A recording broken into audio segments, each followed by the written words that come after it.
Here's a message for Speaker of the House, Mike Johnson. Pay attention, bud. This is for Mike Johnson. If you're not Mike Johnson, you can keep scrolling or you can stay here and listen to what I have to say. Hey, Mike, you have until Wednesday to swear her in. Wednesday. Or I will release your Grindr profile and your IP address. I bring receipts, bitch.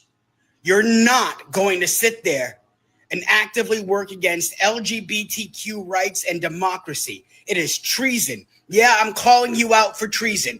You have until Wednesday to swear her in and let democracy take its course, or I will release your Grindr profile and your IP address. Connects both to you, Mike. The choice is yours. Do the right thing. Because I'm petty. And I'm not above this bullshit. Good morning and welcome to another edition of Let It Be Known. Flying solo this morning, but this Mike, not Mike, I was gonna say Mike Pence, but MAGA Mike there is being called out, and Grindr is a gay man's hookup app, and they're doing a lot of that in Florida. They're threatening the lawmakers there too, releasing like information on their apps like Grindr and even their hookups with prostitutes and children and stuff like that if they don't do certain things. And more we're seeing Republican folks, lawmakers, get arrested for child sexual activity. If you've not noticed, check out like the Drudge Report, for instance. Like every day, there's another Republican getting arrested for something as dastardly as that. Michelle Madison says, "Oh my." We'll see how Mike Johnson, what actions he might take. But he refused to swear in this newly elected Democrat, our leader, Grijalva. Gosh, I'll get it right. But he says that he will swear her in the appropriate time. I think they have a certain amount of time, but everyone's in Washington. Swear her in. She's there. She says she was joining her caucus. She says that Hakeem Jeffries has brought everyone in. She's there. Swear her in. This is just a way to keep that 218th signature off the Epstein situation. If they get to 218, then that means the House will have have enough votes to push the Epstein files to be released. But of course, he swears in Republicans right away. But there's a couple of Republicans who, including Marjorie Taylor Greene, who wants those Epstein files, all of it, released. And Marjorie Taylor Greene has even gone as far as saying that if something happens to her, it's not suicide. She's afraid, folks. She's afraid that they're coming after her. But it's amazing that these MAGA folks, there's some MAGA folks like a Marjorie Taylor Greene who really want those Epstein files to be brought to light. And by now, Marjorie Taylor Greene has to understand, I mean, it's common sense that there are some people on that file, and there's a specific someone in those files, too deeply in those files, that they don't want it released now all of a sudden. They ran on it, and now they don't want the Epstein files released. RG says South Carolina just had a Republican state lawmaker plead guilty for crimes against children. Yeah, it's an epidemic with that particular party. So again, we flying solo this morning. Niele's on a plane. She's headed back to La La Land, and so she sends her greetings to all of you, and she promises to be back tomorrow. So for those who are missing her this morning, she'll be back tomorrow.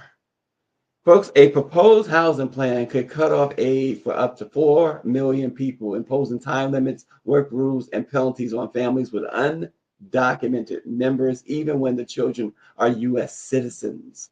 Um, the question, folks, to you, to the chat, how do we protect children, our elderly, and working families from being turned into the next wave of homelessness? Because that's where it's headed, right? It's absolutely headed that way. So these house, so Mike Johnson was just making light of WIC just yesterday. Programs like that, but the housing voucher programs, the subsidies, um, the plan is to eliminate all of that. We're talking Section 8. We're talking anything that the government helps to pay for those who are a bit underprivileged, um, those who are struggling a little bit because of the way the government has screwed up the economy. And now the government wants them to, they say they hate homeless. In fact, you had a Fox News host, as you all well know, just a few weeks ago say that those who are unhoused should be killed, should be put to death. And now they want to see more people unhoused, including, and these programs that they're talking about are really targeting elderly.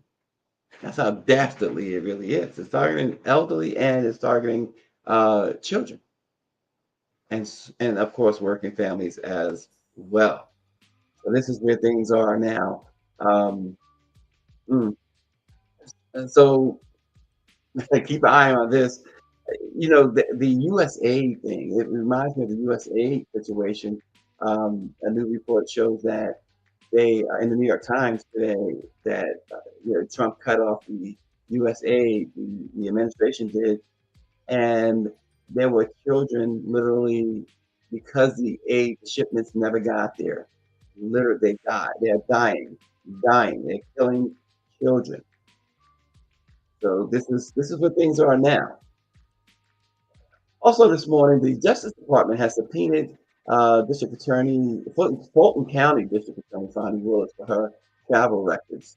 The district attorney is the prosecutor who brought election interference charges in Georgia against President Trump and his allies in 2023. That case has faced so many setbacks, including judicial disqualification rulings and questions over conflicts of interest. So this goes along with the political enemies, as we talked about yesterday, being attacked. Question again to the audience, to you guys in the chat. What does this subpoena actually signal about where the federal investigation is headed? They are, one way to look at it is the obvious, right? Anybody who is perceived as a political enemy is going to be charged. It's going to be charged. It's going to be investigated and or charged, probably both.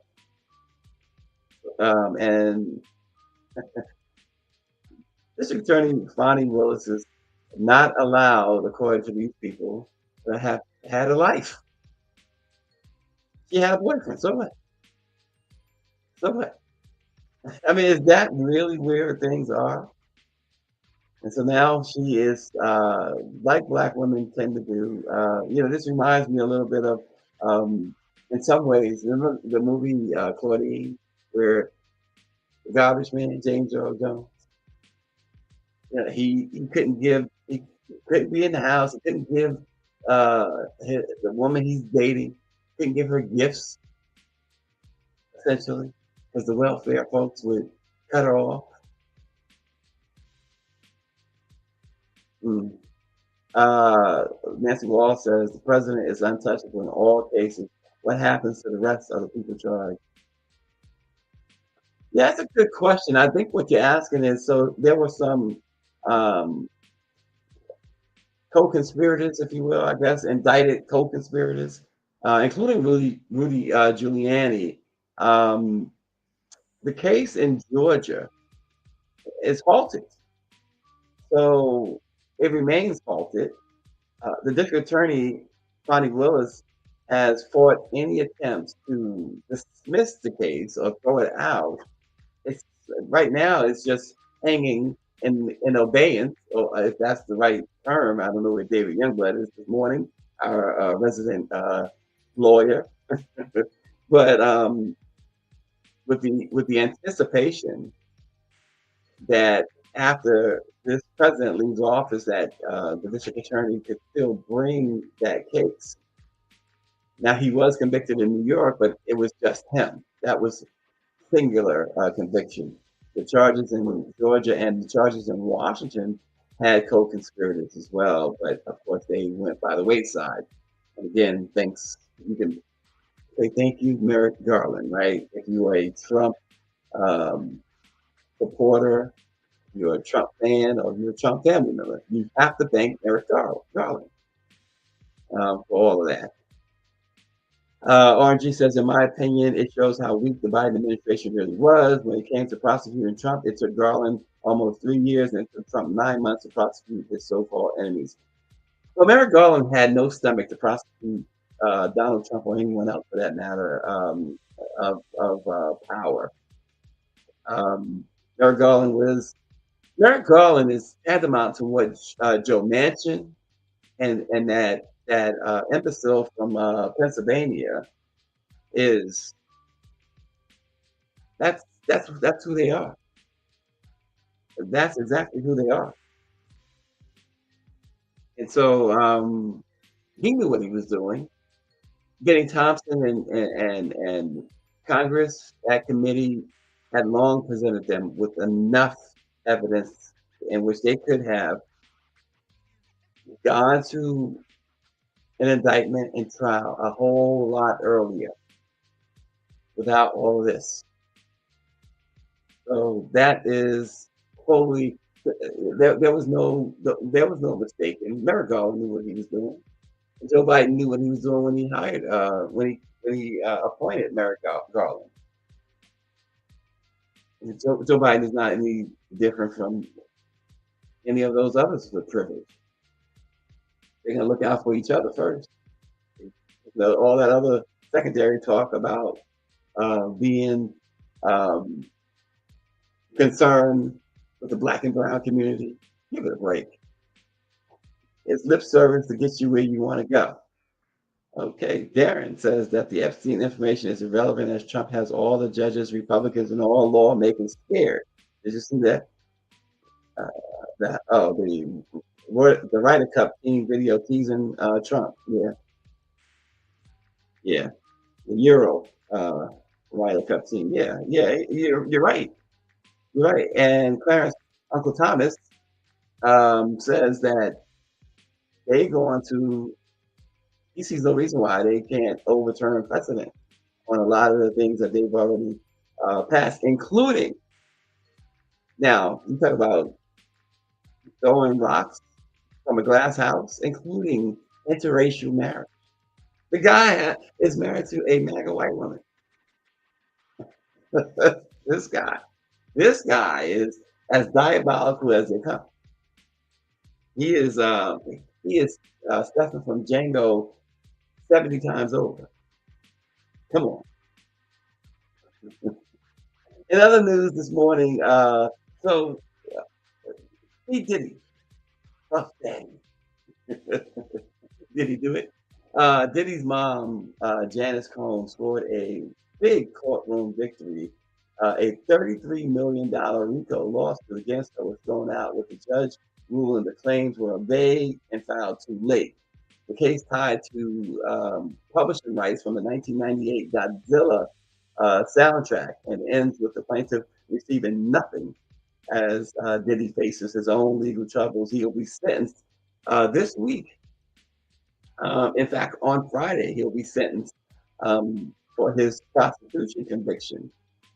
So, does that dismissal of Janice Combs' case tell us anything about the challenges of pursuing RICO claims in the entertainment world and publishing world? Because generally, when RICO is charged, they generally win. But I mean, obviously, down in Atlanta. Young Thug was able to pretty much beat his, and Diddy beat his here up in New York. And his mom in a civil RICO trial or case beat that as well. It's gonna be interesting. What do you guys think? What type of time will Diddy get? He's been in jail now for just over a year. It was September of last year when the feds swarmed him at a hotel in New York and took him into custody. The judge has steadfastly refused to give him bail ahead of his sentence. Diddy's offered life and limb to get bail, and the judge has repeatedly said no. And you've heard Niele talk about the anger issues, which again, I just believe that should have not played a role in this judgment, only because he was not convicted of such charges. If he was convicted of those charges, that's how I see it. This justice system, I look at it from the lens of the only lens I can look at it from a black man's lens. And I'm not a Diddy fan. I think he's a low life. We saw the beating video. Anytime you can beat someone like that, a woman like that, it's ridiculous. And it tells me it wasn't the first time. You don't just these abuses just don't do it one time.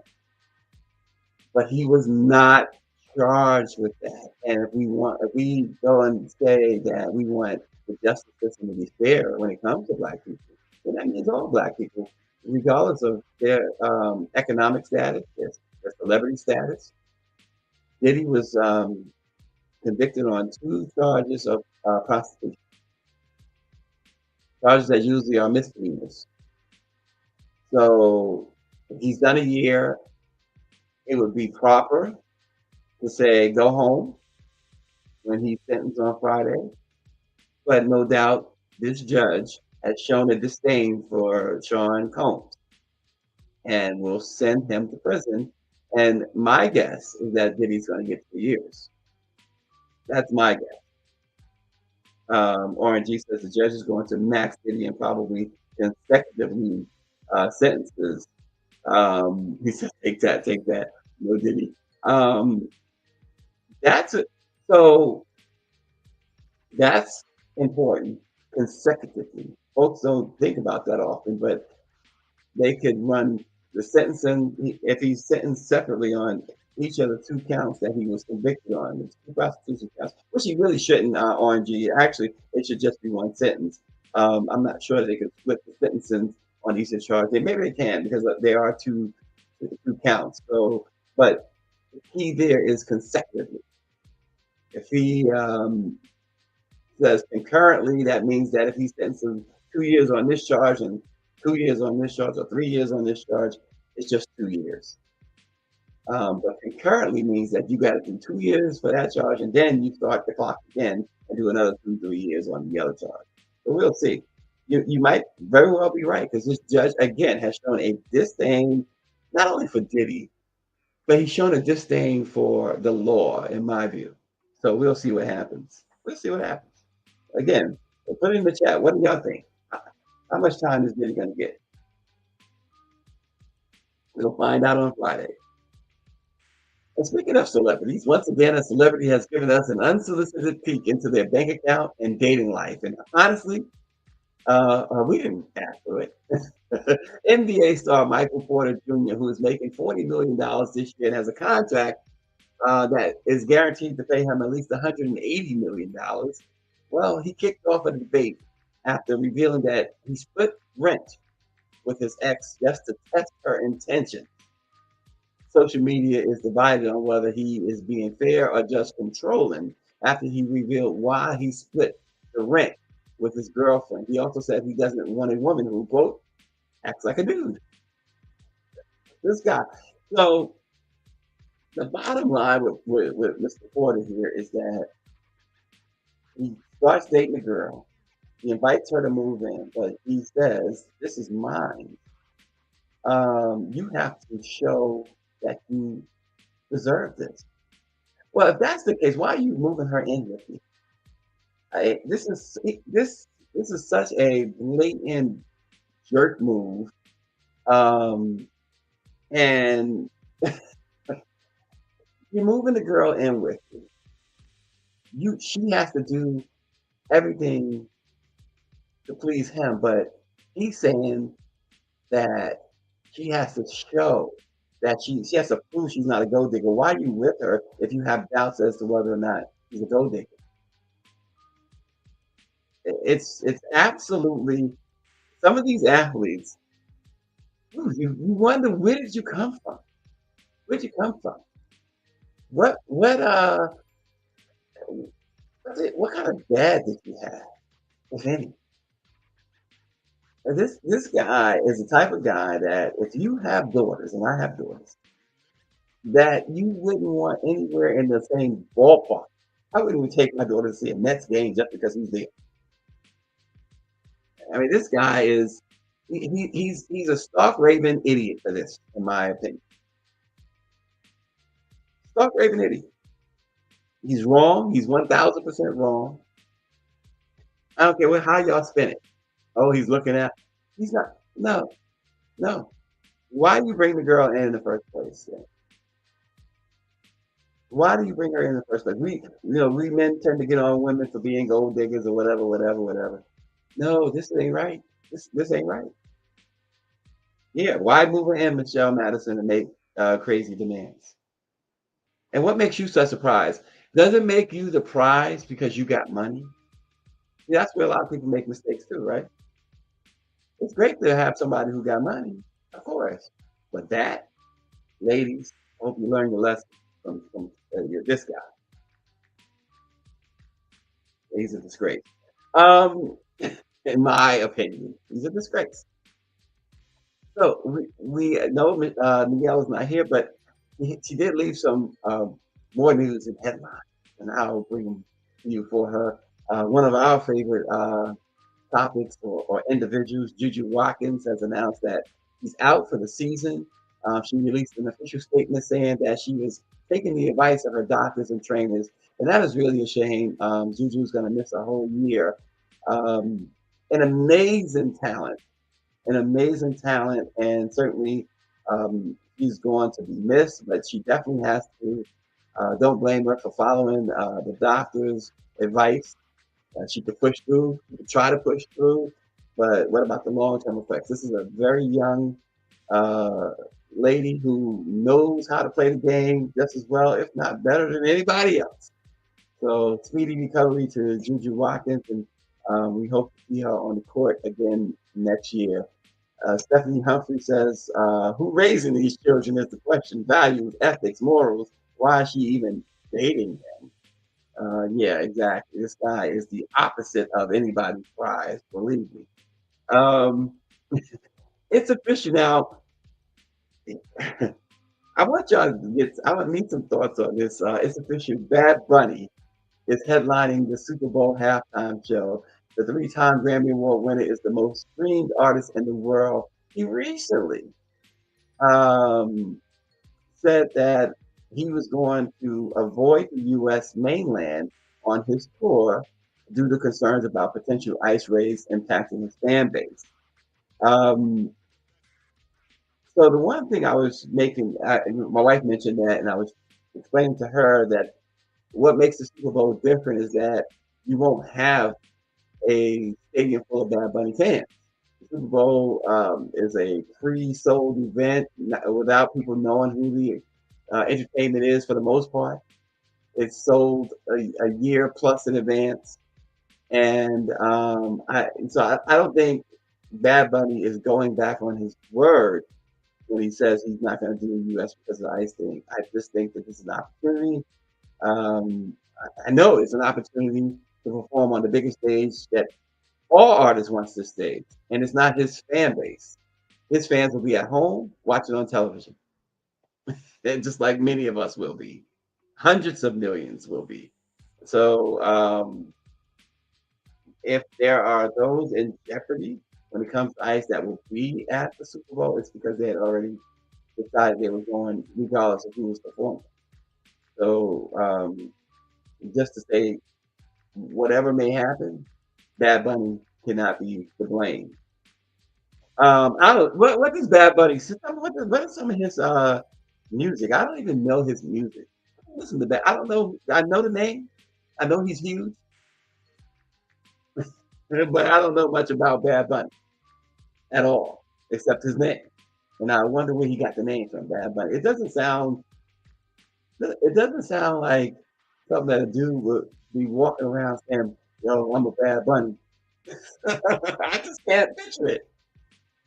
I can't picture that. You know, there's Bunny DeBarge. So is he like the bad Bunny DeBarge? I don't know. Y'all gotta explain that to me. Some dude calls himself Bad Bunny. I have a hard time calling myself Stacy. And he's running around calling himself a bunny. Who is he? What makes him so great? Nancy Wall said, I don't know anything about this, so I don't have any opinions about it. Listen, call him rabbit or something, not a bunny. Bunny sounds too, I don't know. All right. Let's move on to the boy, oh boy. Niele will return tomorrow. I'll get myself into trouble. Stephanie Humphrey says, you're not by yourself. I am not up to date on some of the current music. Thank you, Stephanie Humphrey. A 10-foot statue of rock and roll queen Tina Turner, anime, was unveiled in Tennessee, where she grew up. It was designed by sculptor Fred Ajango. And I know I botched that, didn't I? Who said he tried to capture her flexibility of movement on stage and her hairstyle, which he compared to, quote, the mane of a lion. The Tina Turner statue in Tennessee. I imagine it's Nutbush, Tennessee. It's not in my notes, but or the notes Niele left, but I imagine it was Nutbush. You know, she got that song Nutbush, where she's from. So, but Tina Turner, it's good that they recognize Tina. One of the most electric entertainers ever to take the stage. So good for Tennessee for recognizing their daughter. You know, Tina was not from Great Britain, y'all. She adopted that accent later on in life when she moved over there. She was not from there. She's from Nutbush, Tennessee. Good for Tennessee for recognizing great Tina Turner. Stephanie Humphrey says, I was thinking about that when Stacy was discussing the Zoom trials. I didn't follow the trial, so no thoughts or concerns. Yeah, no thoughts or concerns. My own, again, going back to that briefly, is again, we specifically, I'm going to say specifically, as people of color, Black, minorities, however you want to put it, Latinos, we should be more concerned, if you will, about whether or not a person is being treated correctly in the justice system and who the person is, right? A Black or brown person on that on trial should be accorded and afforded the same treatment as anybody else. So injustice, whether you know that saying, an injustice here is an injustice everywhere. I know it's not the exact way Martin Luther King said it, but you know what I mean. So there you go. So Black History facts, folks. On this date in 1919, the Elaine Massacre occurred in Elaine, Arkansas, where hundreds of Black people were killed during an attack by a white mob that started when Black sharecroppers fired back at attackers during a meeting. Now, estimates vary, but hundreds of African Americans were killed and many more were injured. The events were part of the larger racial violence of the Red Summer, and Black residents were blamed, of course, for the incident. So that's what happened in Black history on this date in 1919. It's called the Elaine Massacre, and it happened in a place called Elaine, Arkansas, of all places, right? All right, so our Black-owned newspaper of the day is the Garland Journal. The Garland Journal is a publication for people in the northern Texas city of Garland and the surrounding areas. It encompasses a 50-mile radius. The Garland Journal is for people on the move and in search of news that is empowering and uplifting, as well as informative and entertaining. The Garland Journal's mission is to inform, educate, enlighten, inspire, entertain, educate, and empower by providing thought-provoking news, photos, stories, and commentary. That is the Garland Journal. And of course, for all your headlines for that concerns Black America and even Latino America, check out BlackPressUSA.com for the latest. Check us out here every morning on Let It Be Known. Tomorrow, we're going to have a special guest. We're going to talk about something very, very serious that we should all be aware of, and that is colon cancer in our community. So we have a special guest to talk about that. So join us on Let It Be Known tomorrow. Thanks for watching. We'll see you then.